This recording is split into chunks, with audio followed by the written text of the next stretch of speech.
Welcome everyone. Six Armed Gamer here, and today we're going to begin Toxic in Historic. That's right, some new cards came out in the 2023 Alpha cards and Alchemy cards, my apologies, and they are looking sweet to make Toxic viable in Historic.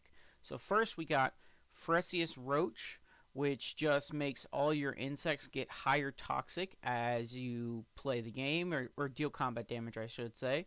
And that just speeds up the clock so fast that it actually makes this more viable in Historic. The other card we just recently got is Skull Piercer Gnat, which is a flyer, which is pretty significant. Got some evasion going on there. And it says that whenever you deal combat damage to a player, that player gets a card randomly in their hand where it makes you, when they cast it, it gives them a poison counter.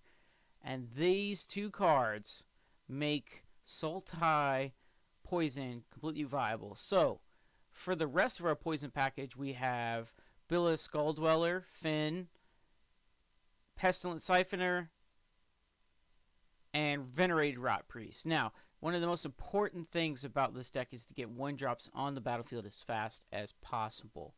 You want to have a 1-drop every turn 1. This is all aggro play. It has to go fast.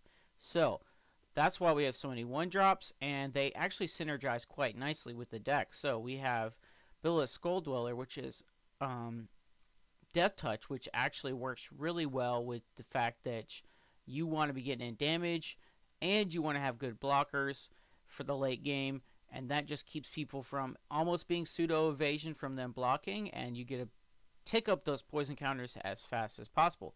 Not only is this really good with Finn, one of our 2-drops that makes Death Touchers have 2 poison, or Toxic 2 kind of, so that you get 2 poison counters every time you deal combat damage to a player. And since it has Death Touch and Toxic, this means it's doing 3 really fast kill. Works great if you go Billis Skull Dweller into Finn. It's really nice. Pestilent Siphoner, just a decent evasion-ish kind of creature with the flying that has Toxic, and it's an insect, so it combos quite nicely with the Roach.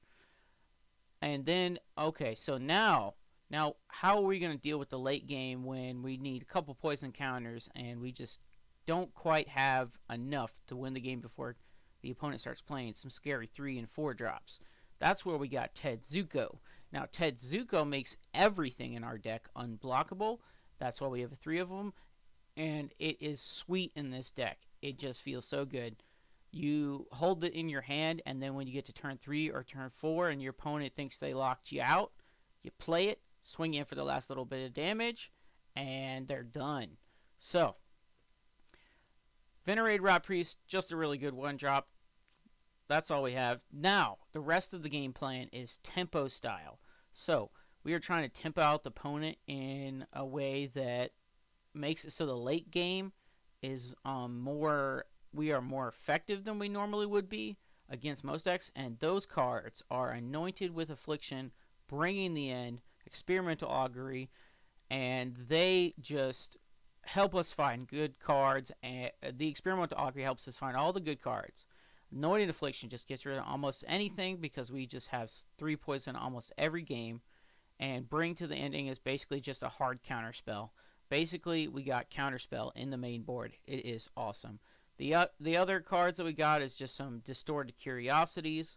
Just gives us a little more card advantage. Only 2 of those because they don't always hit the mark and are good. So, then we have some MDFCs, 2 Malakir's Reverse, just to protect against some removal. For the lands, just a bunch of fast lands and some some shock lands. 2 forest, 1 swamp, pretty standard stuff. In the sideboard, we have another Anointed Affliction, so that we can just have a little more removal in those matchups where you need it. Canker Bloom to get rid of artifacts and enchantments, and since it proliferates, sometimes you're just going to crack it to proliferate and win the game. Heroic Intervention, because board wipes are crazy. They're everywhere. Mystical Dispute, just a good counterspell.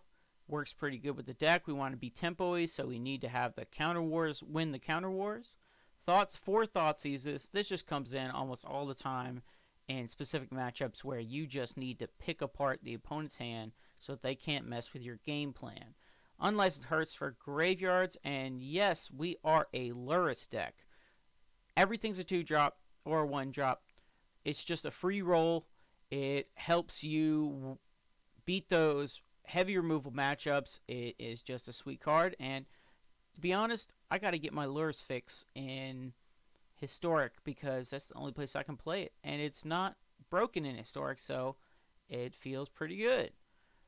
That's the deck, and I hope you guys liked it, and like, subscribe, follow, all those fun things. Check out my merch in the bottom. It's going to be in the description.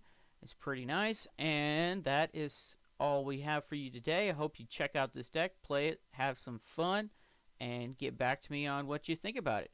This is Six Armed Gamer, signing off.